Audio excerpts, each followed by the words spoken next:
ఓం నమో బ్రహ్మాదిభ్యో బ్రహ్మ విద్యా సంప్రదాయకర్తృభ్యో వంశ ఋషిభ్యో మహద్భ్యో నమో గురుభ్యః.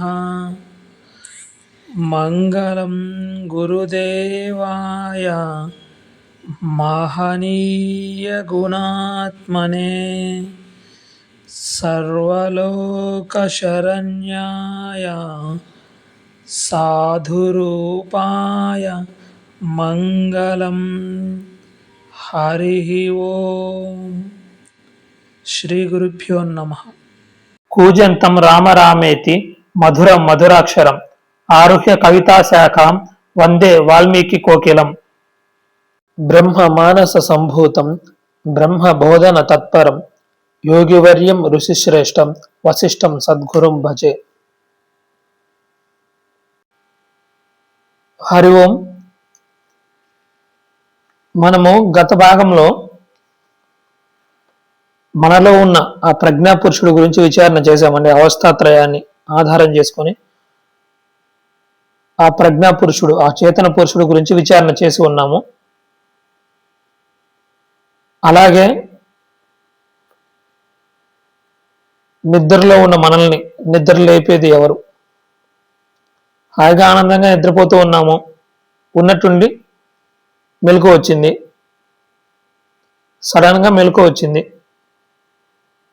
అలానే ఉన్న స్థితి చిదిరి మరలా మెలకువలోకి రావడానికి కారణం ఏమిటి అనే విషయాన్ని తెలుసుకున్నాం. మన పూర్వకర్మ ఉంటుంది కదా, అది లేపుతుందండి. ఆ స్పందనకి అది కారణమవుతుంది. హాయిగా అలా ఉన్నాము, ఉన్నట్టుండి ఏదో ఎందుకో ఒక కదలిక వచ్చింది, సడన్గా మెలకు వచ్చింది. ఈ స్థితికి కారణం ఆ కర్మ అండి, అది లేపుతుంది.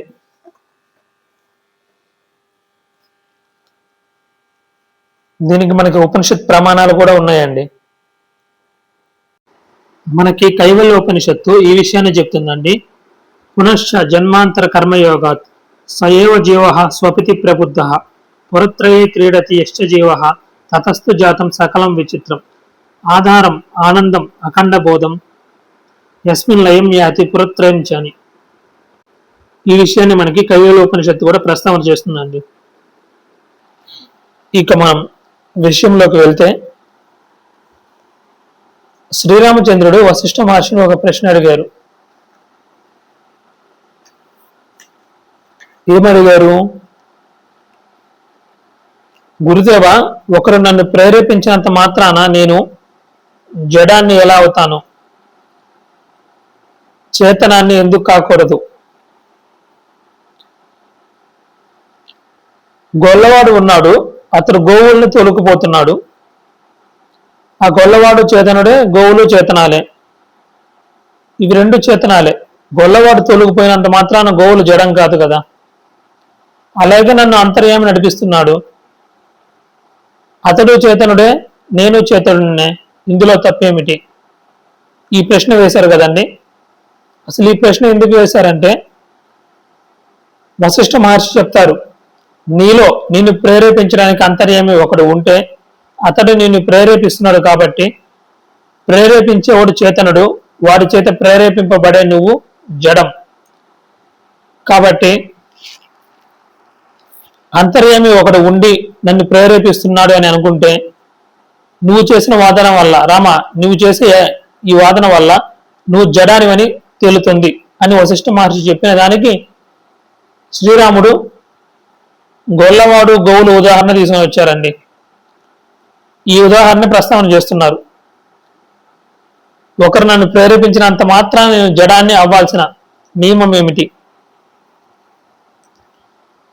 గొల్లవాడు గోవులను ప్రేరేపిస్తున్నాడు, తోలుకుపోతూ ఉన్నాడు. గొల్లవాడు చేతనుడే, గోవులు చేతనాలే. అలాగే అంతర్యామి నేను తొలగిపోతూ ఉన్నాడు. అంతర్యామి చేతనుడే, నేను చేతనున్నే. ఇందులో తప్పేమిటి? ఈ ప్రశ్నకి వశిష్ఠ మహర్షి సమాధానం చెప్తున్నారండి. గతంలో మనం ఈ ప్రస్తావన చేసుకునే ముగించామండి. ఇప్పుడు ఈ ప్రశ్నకి వశిష్ఠ మహర్షి సమాధానం చెప్తున్నారండి. వశిష్ఠ మహర్షి అంటున్నారు, రామచంద్ర, నువ్వు సరిగ్గా నిర్వచనాలు తెలుసుకుని మాట్లాడితే ఏ చిక్కు రాదు. ముందు మొదటగా నిర్వచనాలు సరిగ్గా తెలుసుకోవాలి. ఆ నిర్వచనం తెలుసుకొని మాట్లాడితే ఎటువంటి చిక్కు రాదు, ఎటువంటి సమస్య రాదు. అసలు చేతనుడు అంటే ఏమిటి? రామచంద్ర, చేతనుడు అంటే ఏమిటి? ఎవరికైతే స్వతంత్రమైన క్రియాశక్తి ఉంటుందో అతడే చేతనుడు. రామ, ఎవరికైతే స్వతంత్రమైన క్రియాశక్తి ఉంటుందో అతడు చేతనుడు.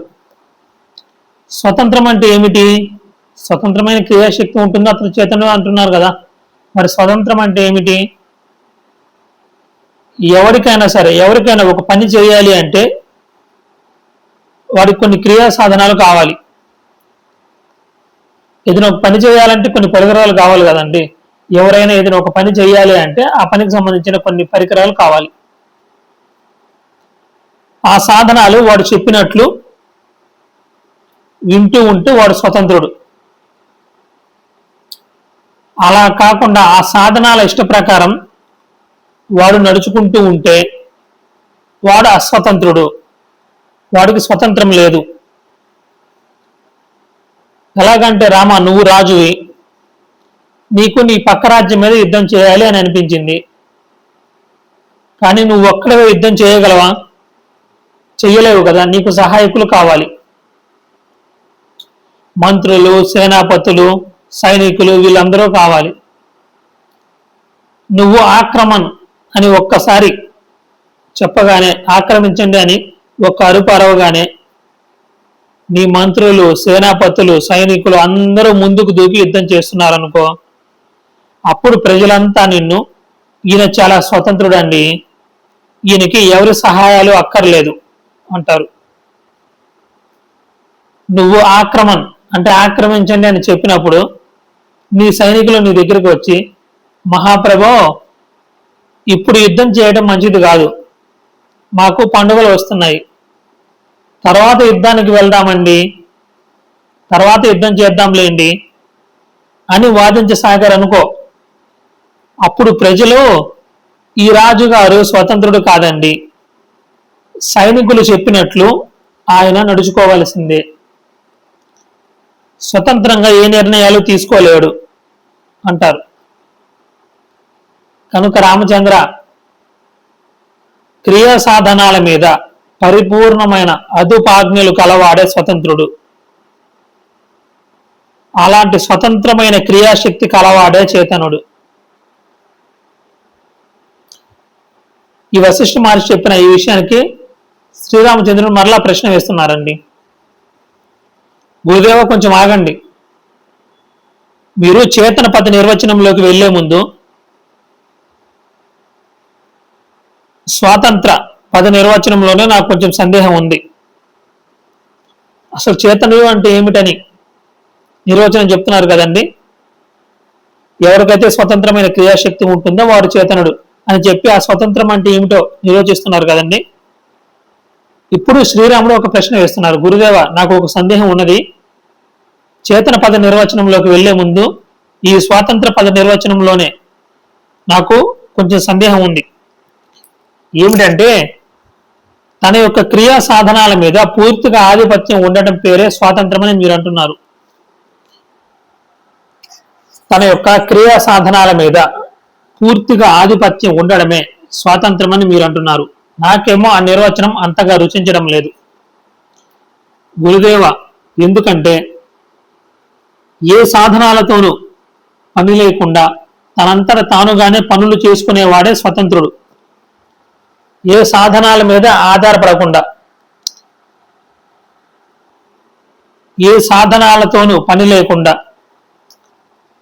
తనంతట తానుగానే పనులు చేసుకునేవాడే స్వతంత్రుడు అని చెబితే బాగుండిద్దేమో అని నా అభిప్రాయము. ఇదే స్వతంత్రం అనే దానికి సరైన నిర్వచనం అని నా అభిప్రాయము. ఏమిటంటే, ఏ సాధనాలతోనూ పని లేకుండా తనంతట తానుగానే పనులు చేసుకునేవాడే స్వతంత్రుడు అని చెబితే బాగుంటుందని నా అభిప్రాయము. ఇదే సరైన నిర్వచనం అని నాకు అనిపిస్తూ ఉన్నది. గురుదేవ, ఇప్పుడు సూర్యుడిని తీసుకోండి. సూర్యుడు ఉన్నాడు. సూర్యుడు ప్రకాశించడానికి ఎవరు సహాయం తీసుకుంటున్నాడు?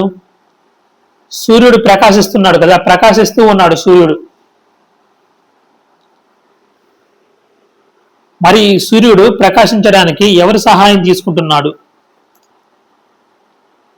ఆయన ప్రకాశించడం అనే క్రియ స్వతంత్రంగా చేస్తున్నాడు. ఎవరి సహాయమో అవసరం లేదు కదా. జాగ్రత్తగా వినండి, ఒక మంచి ఉపమానాన్ని చెప్తున్నారు.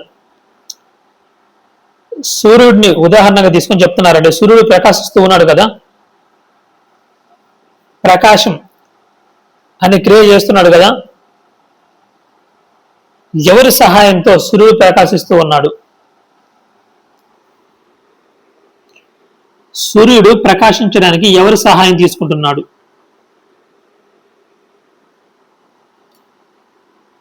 గురుదేవ, ఆయన స్వతంత్రంగా ప్రకాశిస్తున్నాడు.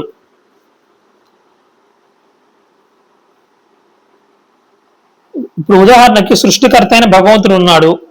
ఈ పంచభూతాలను సృష్టి చేయడానికి ఆయన ఎవరు సహాయం తీసుకుంటున్నాడు? భగవంతుడు ఈ పంచభూతాలను సృష్టి చేయడానికి ఆయనకి ఎవరి సహాయం కావాలి? ఎవరి సహాయం తీసుకుంటున్నాడు? ఆయనే స్వతంత్రంగా సృష్టి చేస్తున్నాడు. అలాంటి వాళ్ళనే స్వతంత్రులు అనాలి.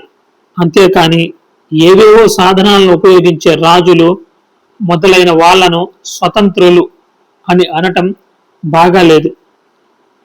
కనుక స్వతంత్రం అనే పదానికి ఏ క్రియా సాధనాలు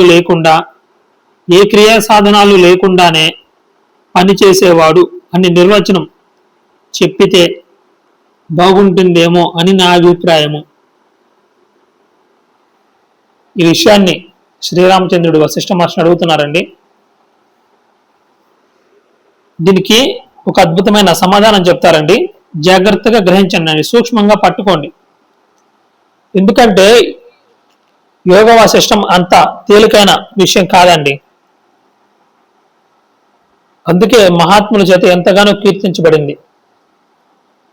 స్వామి రామతీర్థ లాంటి గొప్ప మహనీయుల చేత ఎంతగానో కీర్తించబడింది. అతిపెద్ద వేదాంత గ్రంథం, దీనికి మించి పెద్ద వేదాంత గ్రంథం లేదండి. అతిపెద్ద వేదాంత గ్రంథం ఇది యోగ వాసిష్టం. ఎన్నో ప్రశ్నలు సమాధానాల రూపంలో విస్తారంగా వేదాంత విషయాలు ఇక సందేహమే లేని విధంగా చర్చించబడ్డాయండి. విస్తారంగా ఉండి ఇంత విస్తారంగా వేదాంతాన్ని చర్చ చేసిన గ్రంథం మరొకటి లేదండి. ఇక మరలా సందేహమే రావడానికి అవకాశం లేకుండా శ్రీరాముడు మన తరపున ప్రశ్నలు వేస్తూ ఉంటారు. దానికి వశిష్ఠ మహర్షి సమాధానం చెప్తూ ఉంటారు.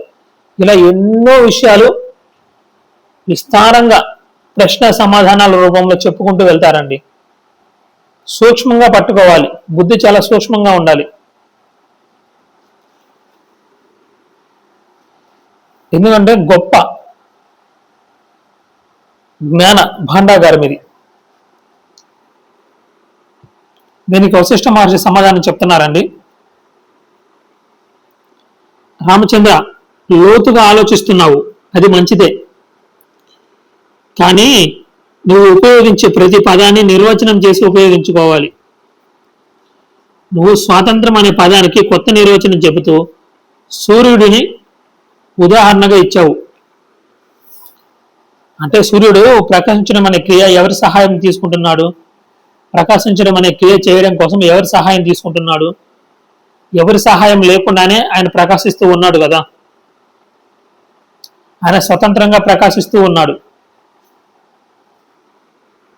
ఆయనకి ఎవరి సహాయమో అవసరం లేదు అని సూర్యుడిని ఉదాహరణగా ఇచ్చావు. సూర్యుడు ప్రకాశించడం అనే క్రియను స్వతంత్రంగా చేస్తున్నాడు అన్నావు. స్వతంత్రం అస్వతంత్రం మాట తర్వాత చూద్దాం. ఒకటి చెప్పు రామచంద్ర, సూర్యుడు ప్రకాశించడం అనే క్రియను నిజంగా చేస్తున్నాడా? నిజంగా సూర్యుడు ప్రకాశించడము అనే క్రియను చేస్తున్నాడా? ఇది తెలియాలంటే క్రియ అంటే ఏమిటో తెలియాలి. ఒక గొప్ప మాట చెప్తున్నారండి.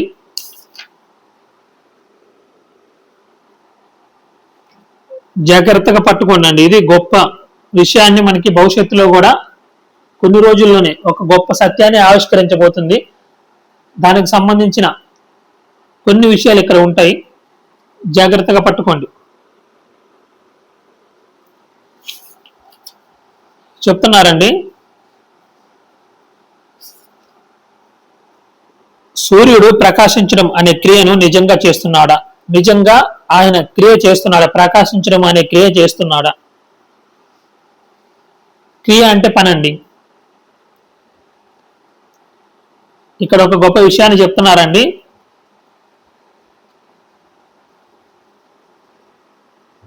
ఇదే విషయాన్ని అద్భుతంగా మనకి కొన్ని రోజుల్లోనే రాబోతుంది. అక్కడ అసలు అద్భుతమైన విషయాలు మనం మాట్లాడుకుందామండి.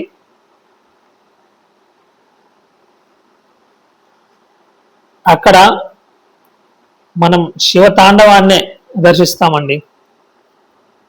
దానికి సంబంధించి కొన్ని విషయాలు అంటే పరిచయం మాత్రం ఇక్కడ చేస్తారండి. చెప్తున్నారండి, అసలు క్రియ అంటే ఏమిటో తెలియాలి అంటున్నారు కదా. రామచంద్ర, ప్రపంచంలో ఎక్కడైనా సరే ఏదైనా క్రియ జరిగింది అంటే, క్రియ అంటే పనండి. ప్రపంచంలో ఎక్కడైనా సరే ఏదైనా క్రియ జరిగింది అంటే అక్కడ కదలిక ఉండి తీరాలి. ఇది గొప్ప సత్యం అండి. ఇది సూక్ష్మంగా గ్రహిస్తేనే అర్థమవుతుందండి. ప్రతినిత్యం మన అనుభవంలో ఉన్నదే, కాకపోతే మనకు తెలియదు అంతే. సత్యము నిత్యం మన అనుభవంలో ఉంటుందండి, కాకపోతే మనము దాన్ని గమనించమంతే, దాన్ని పరిశీలించము. పరిశీలించిన వాడు, గ్రహించిన వాడు, దర్శించిన వాడు ద్రష్ట, ఋషులయ్యారండి. అంతే. గ్రహించాలండి, గమనించాలి, పరిశీలించాలి. చూడండి, ప్రపంచంలో ఎక్కడైనా సరే ఏదైనా ఒక క్రియ జరిగింది అంటే అక్కడ కదలిక ఉండి తీరాలి. మీరు ఏ పని ఏదైనా చేయండి అండి, కదలిక లేకుండా మీరు ఒక పని చేయండి, కదలిక లేకుండా మీరు ఒక పని చేయండి.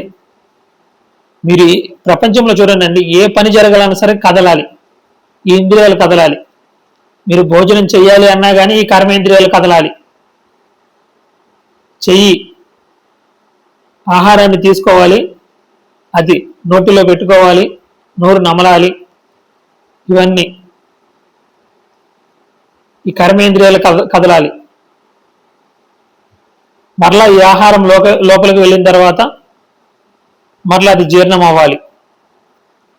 ఇదంతా ఒక ప్రాసెస్. మీరు ప్రపంచంలో ఏదైనా చూసుకోండి, కదలకుండా ఒక పని జరుగుతుందా అండి? జరగదండి. నేను గతంలో ప్రస్తావన చేసుకున్నాను గత భాగాల్లో. ఇప్పుడు వివాహం అనే క్రియ ఉందండి, అంటే పెళ్లి అనే పని జరగాలి అంటే దానికి ఎంత ప్రయత్నం కావాలండి? ఇంట్లో కదలకుండా కాలు మీద కాలు వేసుకుని కూర్చుంటే వివాహం జరుగుతుందా అండి? ఎంత పెద్ద తంత అండి అది. ఎన్ని కార్యక్రమాలు ఉంటాయి. ఇంట్లో కూర్చుంటే, కదలకుండా కూర్చుంటే అవుతుందా? మనకు సాధారణంగా ప్రపంచంలో వాడుకలో కొన్ని పదాలు మాట్లాడుతూ ఉంటాం.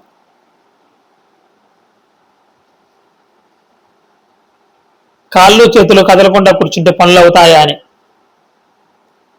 పరమ సత్యం అండి. మనం వాడుకలో వాడుతూ ఉంటాము, దాని వెనుక మళ్ళా గంభీరమైన సత్యాలు ఉన్నాయండి. ఏదో అలా అనేస్తూ ఉంటాం, కానీ దాని వెనుక మాలో గొప్ప సత్యాలు ఉన్నాయి. ఈ సృష్టి రహస్యమే ఉన్నదండి, శివ తాండవమే ఉన్నది. శివ తాండవమే ఒక కదలిక. ఈ సృష్టి అనే క్రియ ఉన్నది కదా, ఈ సృష్టి అనే క్రియకు ఆధారం ఆ శివ తాండవం, ఆ శివుడి యొక్క నృత్యం, ఆయన యొక్క నాట్యం, ఆయన యొక్క కదలికలు.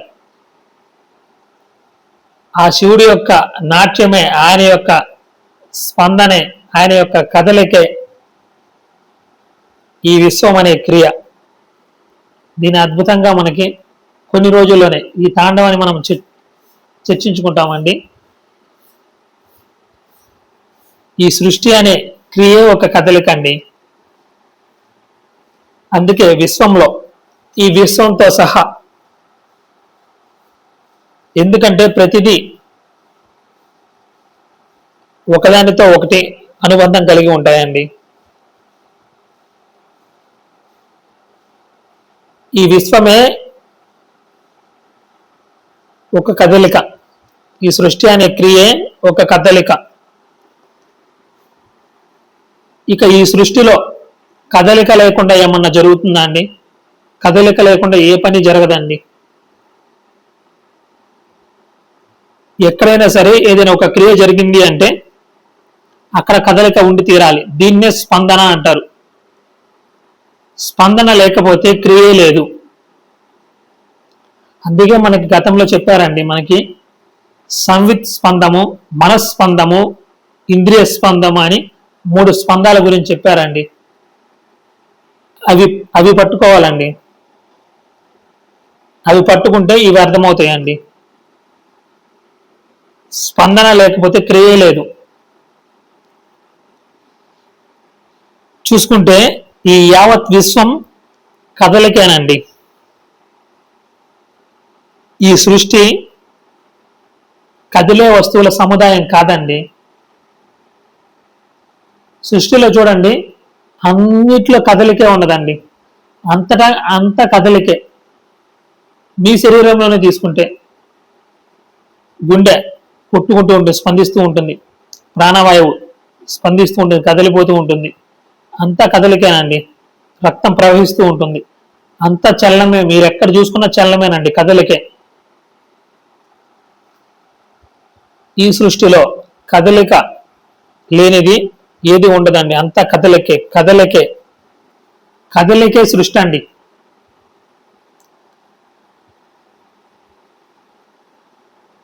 అందుకే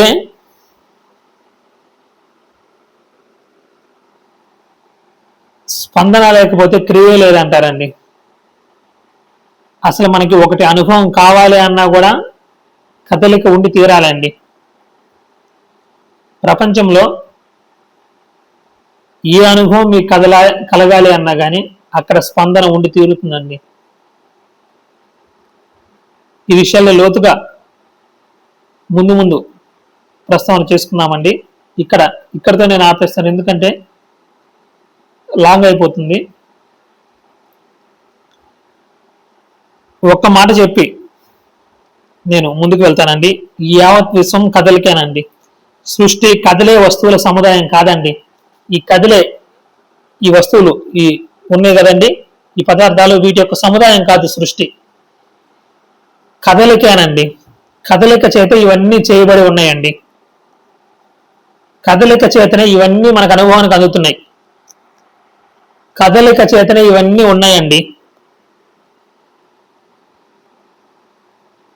మనం గనక చూస్తే జగత్తులో ప్రతి క్షణం కదలికే ఉంటుందండి. జగత్తు యొక్క నిరంతర స్పందన, నిరంతర కదలికే శివతాండవం అండి. దీన్ని ముందు ప్రస్తావన చేస్తున్నామండి, రాబోయే రోజుల్లోనే వస్తుంది. ఇక నేను విషయంలోకి వెళ్తానండి. ప్రపంచంలో ఎక్కడైనా సరే ఏదైనా క్రియ జరిగింది అంటే అక్కడ కదలిక ఉండి తీరాలి. రామ, దీనినే స్పందన అంటారు. స్పందన లేకపోతే క్రియే లేదు. ముందు మనసులో స్పందన రావాలి. ఇదే మనస్పందం అండి. మనస్సు ద్వారా ఇంద్రియాల్లో స్పందన రావాలి. ఇదే ఇంద్రియ స్పందం. ఇవన్నీ గతంలో చెప్పానండి. మనస్సు ద్వారా ఇంద్రియాల్లో స్పందన రావాలి. ఇంద్రియాల ద్వారా పనిముట్లలో స్పందన రావాలి. అంటే మనం ఆ పనికి ఉపయోగించే పరికరాలు ఉంటాయి కదండి, వాటిలో కదలిక రావాలి. అప్పుడే క్రియ జరుగుతుంది. కనుక క్రియ అంటే నిర్వచనం స్పందనే. క్రియ అంటే నిర్వచనం స్పందన, కదలిక. రామచంద్ర, నువ్వు చెప్పిన సూర్యుడిలో ప్రకాశించడం క్రియ అయితే, అంటే సూర్యుడు స్వతంత్రంగా ఇప్పుడు ప్రకాశించడం అనే క్రియ చేస్తున్నాడు కదా, అది స్వతంత్రంగానే చేస్తున్నాడు కదా, ఎవరి సహాయం అవసరం లేదు కదా. ఇప్పుడు ప్రకాశించడం కనుక క్రియ అయితే,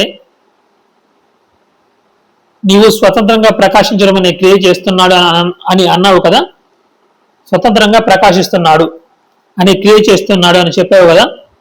నువ్వు చెప్పిన సూర్యుడిలో ప్రకాశించడం క్రియ అయితే, ప్రకాశించడం అనేది క్రియ అయితే, పని అయితే, ప్రకాశించడం కోసం అతను స్పందిస్తూ ఉండాలి. క్రియ అంటే నిర్వచనం స్పందన అని చెప్పుకున్నాం కదండి. ఒకవేళ సూర్యుడు నిజంగా ప్రకాశించడం అనే క్రియ చేస్తూ ఉంటే, ప్రకాశించడం అనేది సూర్యుడి యొక్క క్రియ అయితే, అతడు ప్రకాశించడం కోసం స్పందిస్తూ ఉండాలి, అంటే కదులుతూ ఉండాలి. అలా జరుగుతూ ఉందా? లేదు కదా. పోనీ ఒక దీపం ప్రకాశిస్తోంది అంటే ఆ దీపం కదులుతోందా? దీప జ్వాలలోని, అంటే దీపం ఉంటుంది కదండి, ఆ దీపం యొక్క జ్వాలల్లోని అణువులు స్పందిస్తున్నాయండి అని నీవు అంటావేమో. ఈ సందర్భంలో ఆ మాట చెల్లదు. ఎందుకంటే మనం ఉదాహరణ తీసుకునేటప్పుడు ఆ వస్తువును ఏ దృష్టితో తీసుకుంటున్నామో ఆ దృష్టితోనే మాట్లాడాలి. ఇక్కడ దీపము సూర్యుడు అని చెప్పినప్పుడు, దీపము సూర్యుడు అన్నప్పుడు లోక సామాన్యంగా ఉండే దీపాన్ని, సూర్యుడిని ఉదాహరణగా తీసుకున్నామే తప్ప రసాయనిక శాస్త్రంలోను కాంతి శాస్త్రంలోనూ ఉండే సూర్యుడిని ఉదాహరణగా తీసుకోవడం లేదు. కనుక నువ్వు చెప్పిన సూర్యుడు కానీ దీపం కానీ ప్రకాశించడం కోసం ప్రత్యేకంగా కదలికను పొందడం లేదు. కనుక నువ్వు చెప్పిన సూర్యుడు ప్రకాశించడం అనే క్రియకు కర్త కాడు అని చెప్పి ముగిస్తున్నారండి. హరి ఓం. ఓం సర్వే జనా సుఖినో భవంతు, సమస్త సన్మంగళాని సంతు, అసతో మా సద్గమయ, తమసో మా జ్యోతిర్గమయ, మృత్యోర్మా అమృతంగమయ. ఓం శాంతి.